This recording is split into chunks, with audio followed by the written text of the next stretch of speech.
ಎಲ್ರಿಗೂ ನಮಸ್ಕಾರ. ನಮ್ಮ ಜೊತೆಗೆ ಯಾರಿದ್ದಾರೆ ನಾನೇನು ಹೆಸರು ಹೇಳಬೇಕಾಗಿಲ್ಲ. IPL ಅಂತ ಬಂದರೆ ಅಥವಾ ಯಾವುದಾದ್ರೂ ಇಂಡಿಯಾ ಮ್ಯಾಚಸ್ ಬಂದರೆ ನಮಗೆ ಟಿ ವಿ ಹಿಂದ್ಗಡೆ ಸ್ಕ್ರೀನ್ ಹಿಂದ್ಗಡೆ ಕೇಳುವಂಥ ವಾಯ್ಸ್ ಇವ್ರದ್ದೆ. ಅಂಕಿತಾ ಅವ್ರ ಜೊತೆ ಇರ್ಬೋದು, ಆಮೇಲೆ ನಮ್ಮ ರೂಪೇಶ್ ಅವ್ರ ಜೊತೆ ಇರ್ಬೋದು, ಒಂದಿಷ್ಟು ಹಿಂದ್ಗಡೆ ಕಾಮೆಂಟ್ರಿ ಕೊಟ್ಕೊಂಡು ನಮ್ಮನ್ನೆಲ್ಲ ರಂಜಿಸೋವಂಥ ಧ್ವನಿ ಇವ್ರದ್ದೆ. ಮೊದಲನೇದಾಗಿ ಇವರು ಒಂದು ಚಲನಚಿತ್ರ ನೋಡೋಕೆ ಬಂದಿರೋದು ನನಗೆ ತುಂಬಾ ಖುಷಿ ಆಯಿತು. ಯಾಕ್ರಿ ನಾವು ಹುಟ್ಟು ಬೆಳೆದಿದ್ದೆಲ್ಲ ಅಣ್ಣವ್ರ ಪಿಕ್ಚರ್ ನೋಡ್ತಾರೆ, ಈ ಥರ ಒಂದು ಅವಕಾಶ ಸಿಗಲಿಲ್ಲ ನಮಗೆ ಯಾರು. ಇದು ಆ್ಯಕ್ಚುಲಿ ನಿಮ್ಗೆ ನಿಜ ಹೇಳಬೇಕು ಅಂದರೆ ಸೆಕೆಂಡ್ ಪ್ರೀಮಿಯರ್ ನನ್ನ ಲೈಫಲ್ಲಿ ನಾನು ಅಟೆಂಡ್ ಮಾಡ್ತಾ ಇರೋದು. ಮೊದಲನೇದು ನಮ್ಮ ವಿಜಯ್ ಭರದ್ವಾಜ್ ಇದ್ದಾರಲ್ಲ, ಅವರ ಮಾವ ಬಂದು ಡೈರೆಕ್ಟರ್ ಆಗಿದ್ರು, ಕಟ್ಟೆ ರಾಮಚಂದ್ರ ಅಂತ. ಸೊ ಅವ್ರು ಕರ್ಕೊಂಡು ಹೋಗಿದ್ರು ಒಂದು ಮೂವಿಗೆ, ವಸಂತ್ ಕಲರ್ ಲ್ಯಾಬ್ ಶಾಂತಿನಗರಲ್ಲಿ. ಮೈಕಲ್ ಮದನ್ ಕಾಮರಾಜನ್ ಅಂತ ಕಮಲಾಸನ್ ಅವ್ರದ್ದು. ಎದ್ದು ಬಿದ್ದು ನಕ್ಕದ್ವಿ. ಆ್ಯಂಡ್ ಈ ಸೆಕೆಂಡ್ ಮೂವಿ ನಾನು ಬರ್ತಾ ಇರೋದು ಅದೂ ಒಂಥರ ಕಾಮಿಡಿ, ಅದು ಒಂಥರ ವಿಚಿತ್ರ ಕತೆ, ಅಂದರೆ ಇದು ಒಂಥರ ವಿಚಿತ್ರ ಕತೆ. ಹಾಗಾಗಿ ಎರಡು ಎಕ್ಸ್ಪೀರಿಯನ್ಸು ಬೊಂಬಾಡಾಗಿದೆ ನನಗೆ. ಇವಾಗ ಫ್ಯಾಮಿಲಿ ಡ್ರಾಮಾನ ಇವಾಗ ನೀವು ಕಾಮೆಂಟ್ರಿ ಹೇಳ್ತಿರಲ್ಲ, ಆ ಸ್ಟೈಲಲ್ಲಿ ಒಂದು 4 ಲೈನ್ ಹೇಳ್ಬೋದು ಅಂದರೆ ಹೆಂಗೆ ಹೇಳ್ತೀರಾ, ಹೆಂಗೆ ಎಕ್ಸ್ಪ್ಲೇನ್ ಮಾಡ್ತೀರಾ? ಅಲ್ಲ, ಇಲ್ಲಿ ಕುತೂಹಲ ಏನಪ್ಪ ಅಂದರೆ ಏನಾಗುತ್ತೆ ಅಂತಲೇ ಗೊತ್ತಾಗೋದಿಲ್ಲ ನಿಮಗೆ. ನಾವು ಮ್ಯಾಚು ಅಂತ ಮಾತಾಡಿದಾಗ ಇದು ಇವರು ಗೆಲ್ಬೋದು, ಅವರು ಗೆಲ್ಬೋದು, ಟೈ ಆಗ್ಬೋದು, ಸೂಪರ್ ಓವರ್ ಆಗ್ಬೋದು ಅಂತ ಹೇಳ್ತೀವಲ್ಲ, ಆ ಥರ ಒಂದು ಏನು ಹೇಳ್ತೀರಾ ಕುತೂಹಲ ಕೆರಳಿಸೋ ಅಂತ ಒಂದು ಕ್ಲೈಮ್ಯಾಕ್ಸ್ ಇದೆ. ಹಾಗಾಗಿ ಎಲ್ರಿಗೂ ಏನು ಹೇಳ್ತೀರಾ ಗೊತ್ತಾ, ನಿಮ್ಗೆ ಏನಾದ್ರು ವರೀಸ್ ಇತ್ತು, ತೊಂದರೆ ಇತ್ತು, ತಾಪತ್ರಯ ಇತ್ತು ಅಂದರೆ ಬಂದು ಈ ಮೂವಿನ ನೋಡಿ, ಆ ಚಿಂತೆನೆಲ್ಲ ಮರೆಸೋ ತಾಕತ್ತಿರೋ ಅಂತ ಒಂದು ಪಿಕ್ಚರ್ ಅಂತ ನಾನು ಹೇಳ್ತೀನಪ್ಪ. ಓಕೆ, ನನಗೆ ಕಟ್ಟ ಅಭಿಮಾನಿ ನೀವು RCB ನೋಡಿ, ಇವತ್ತು ಕೂಡ ರೆಡ್ ಜರ್ಸಿ ಹಾಕೊಂಡ್ಬಂದಿದ್ದೀರಾ. ಹೌದು, ಆಲ್ವೇಸ್ ನಾನು ಅಷ್ಟೇ, ನೀವು ಅಷ್ಟೇ. ಅದೇ, ನಾನು RCB ಅಭಿಮಾನಿ, ನೀವು ಅಭಿಮಾನಿ. ಸೊ ಒಂದು ಸುದ್ದಿ ಇದೆ, KL ರಾಹುಲ್ ಅವರು RCBಗೆ ಬರ್ತಿದ್ದಾರೆ ಅಂತ. ಏನು ಹೇಳ್ತೀರಾ ಅದ್ರ ಬಗ್ಗೆ? ಎಕ್ಸ್ಕ್ಲೂಸಿವ್ ನಾನು ಹೇಳ್ತೀನಲ್ಲ, ಇದು ಅದೇನು ಹೇಳ್ತಾರಲ್ಲ, ರೋಗಿ ಬಯಸಿದ್ದು ಹಾಲು ಅನ್ನ ವೈದ್ಯರು ಹೇಳಿದ್ದು ಹಾಲು ಅಂತ. ಇಲ್ಲ ನೋಡಿ, ಒಬ್ಬ ಕ್ಯಾಪ್ಟನ್ ಬೇಕು, ಒಬ್ಬ ಕನ್ನಡಿಗ ಆಗ್ಬಿಟ್ರೆ ಹೇಗಿರುತ್ತೆ. ಒಂದು ಕಾಲದಲ್ಲಿ RCBನ ಲೀಡ್ ಮಾಡಿದ್ರು ಅನಿಲ್ ಕುಂಬ್ಳೆ ಅವರು, ನಮ್ಮ ಕನ್ನಡಿಗ. ಫೈನಲ್ಸ್ ತನಕ ತೊಗೊಂಡೋಗಿದ್ರು.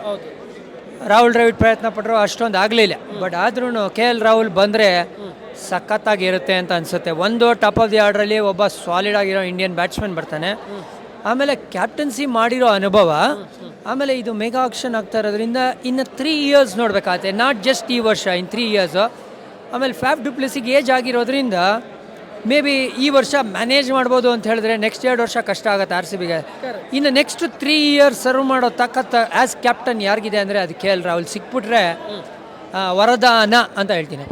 ನಮಗೆ ವರದಾನ, ಕಣ್ಣಿ ಮುಲಾಜಿಲ್ದೆ. ಹಂಗಂದ್ರೆ ಈ ಸರಿ ಕಪ್ ಅದನ್ನು ಮಾತ್ರ ನಾವು ಹೇಳೋಕ್ಕಾಗೋದಿಲ್ಲ. ಓಕೆ, ಒಳ್ಳೆ ಪ್ರಯತ್ನ ಅಂತೂ ಕೊಡ್ತೀವಿ. ಇವಾಗ 17 ವರ್ಷಗಳ ನಂತರ ನಾವು ಮೊನ್ನೆ ತಾನೇ ಒಂದು ವರ್ಲ್ಡ್ ಕಪ್ ಗೆದ್ವಿ. ಯಾಕಂದರೆ 2007ರಲ್ಲಿ ಗೆದ್ದಿದ್ದು, ಮತ್ತು 2024ರಲ್ಲಿ ಗೆದ್ವಿ. ಎಷ್ಟು ಖುಷಿ ಆಯಿತು ಅಂದರೆ ಅದ್ರ ಬಗ್ಗೆ ಏನು ಹೇಳ್ತೀರಾ ಅಂತ ರಾಹುಲ್ ದ್ರಾವಿಡ್ ಅವ್ರ ಬಗ್ಗೆ? ಬೊಂಬಾಟಾಗಿತ್ತು ರೀ. ಯಾಕಂದರೆ ನೋಡಿ, ಒಂದು ಹಿಂಟ್ ಇತ್ತು ಅಥವಾ ಕ್ಲೂ ಇತ್ತು ನಮಗೆ. ನಾವು ಇಂಡಿಯಲ್ಲಿ ನಡೆದಂಥ 2023 ವರ್ಲ್ಡ್ ಕಪ್ 10 ಮ್ಯಾಚ್ ಗೆದ್ಕೊಂಡ್ಬಂದಿದ್ವಿ. ಜಸ್ಟ್ ಫೈನಲ್ಸಲ್ಲಿ ಮಾತ್ರ ನಾವು ಒಂಚೂರು ಎಡಬಿದ್ವಿ ಅಂತ ಹೇಳಿದ್ರೆ, ಅಲ್ಲಿ ಆಲ್ರೆಡಿ ನಮ್ಗೆ ಹಿಂಟ್ ಇತ್ತು. ವರ್ಲ್ಡ್ ಕಪ್ ಅಂತ ವೇದಿಕೆ ಬಂದಾಗ ಇಂಡಿಯಾ ಡಾಮಿನೇಟ್ ಮಾಡೋ ತಾಕತ್ತಿದೆ. ಆ ಕನ್ಸಿಸ್ಟೆನ್ಸಿ ಕೂಡ ತೋರಿಸಿದೆ. ವರ್ಲ್ಡ್ ಟೆಸ್ಟ್ ಚಾಂಪಿಯನ್ಶಿಪ್ಪು ಸತತವಾಗಿ 2 ಬಾರಿ ಫೈನಲ್ಸ್ ಬಂದಿದ್ದು, ಫೈನಲ್ಸಲ್ಲಿ ಗೆಲ್ಲದೆ ಇರೋದು. ಸೊ ಈ T20 ವರ್ಲ್ಡ್ ಕಪ್ ಒಂದೇ ಒಂದು ಗೇಮು ಸೋಲಿಲ್ಲದ ಸರ್ದಾರ ಥರ ಈ ಒಂದು ಕಪ್ನೇ ಎತ್ತಿದ್ದು. ಯಾರೂ ಈ ಥರ ದಾಖಲೆ ವರ್ಲ್ಡ್ ಕಪ್ಪಲ್ಲಿ ಮಾಡೇ ಇಲ್ಲ. ಆ ಸಾಧನೆ ನಮ್ಮದು ಅಂದರೆ ನಿಜವಾಗ್ಲೂ ಹೆಮ್ಮೆ ವಿಷಯ. ಆಮೇಲೆ ಐಸಿಂಗ್ ಆನ್ ದ ಕೇಕ್ ಏನಪ್ಪ ಅಂದರೆ, ಈ ತಂಡದ ಕ್ಯಾಪ್ಟನ್ ರಾದರ್ ಕೋಚ್ ಯಾರಾಗಿದ್ರು ಅಂದರೆ ನಮ್ಮ Rahul Dravid. Last time India ಒಂದು T20 ವರ್ಲ್ಡ್ ಕಪ್ ಗೆದ್ದಾಗ ಅಲ್ಲೂ ಒಬ್ಬ ಕನ್ನಡಿಗನ ಪಾತ್ರ ಇತ್ತು. ಯಾರು? ನಮ್ಮ BK ವೆಂಕಟೇಶ್ ಪ್ರಸಾದ್ ಅವರು ಫಾಸ್ಟ್ ಬೌಲಿಂಗ್ ಕೋಚ್ ಆಗಿದ್ದರು. ಈ ಸತಿ ಹೆಡ್ ಕೋಚ್ ಆಗಿ ನಮ್ಮ ರಾಹುಲ್ ದ್ರಾವಿಡ್ ಅವರು. ಸೊ ನಮಗೆ ಹೆಮ್ಮೆ. ಆಮೇಲೆ ಭಾರತಕ್ಕೆ ಈ ಒಂದು ಏನು ಹೇಳ್ತೀರಾ, ವರ್ಲ್ಡ್ ಚಾಂಪಿಯನ್ಸ್ ಅನ್ನೋ ಪಟ್ಟಣ ತಂದುಕೊಡಿ. ಈಗ ಮತ್ತೆ ವಾಪಸ್ಸು ಮಹಾರಾಜ ಟ್ರೋಫಿ ಸ್ಟಾರ್ಟ್ ಆಗ್ತಾ ಇದೆ. ಇವತ್ತು ಆಕ್ಷನ್ ಆಯಿತು. ಆಕ್ಷನ್ಸ್ ಬೇರೆ ಇತ್ತು.